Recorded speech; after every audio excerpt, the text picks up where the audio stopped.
Secretary clarifies the government's stance on the GST rate. Shaktikanta tells CNBC-TV18 Shereen Bhan that the GST rate should be low and reasonable, as an artificially high GST rate will be counterproductive. He adds that the government administration is ready for the GST rollout.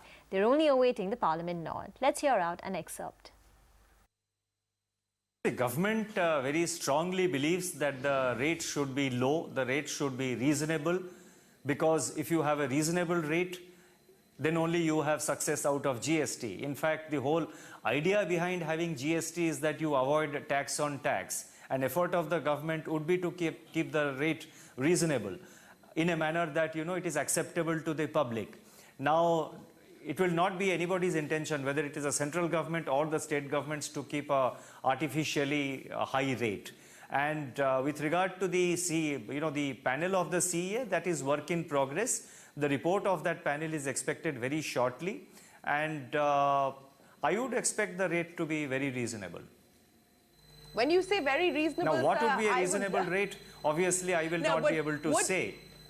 I know you cannot give us specifics, Mr. That's Das, what I was replying. But let me ask you, sir, would anything between 18 to 20%, sir, qualify as reasonable? And anything above 20% qualifies unreasonable or artificially high? No, it is, it's your opinion versus my opinion. I would not like to get bogged down any number, whether it is 18 or 20, but it will be reasonable. The various numbers which are circulating in the market are all speculation. Let's wait for the report to come, and let's wait for government decision in the matter. Okay, let me then link to the GST rate, also ask you about the other issue that you were talking about, and that is growth, sir. Do you believe that we could in fact meet the growth estimates laid out by the budget? Because at this point in time, everyone is downgrading their growth targets. Do you believe 8% and then 8.4% is achievable? You see, so far as the current year is concerned, we have to wait till 30th November to get the official figures.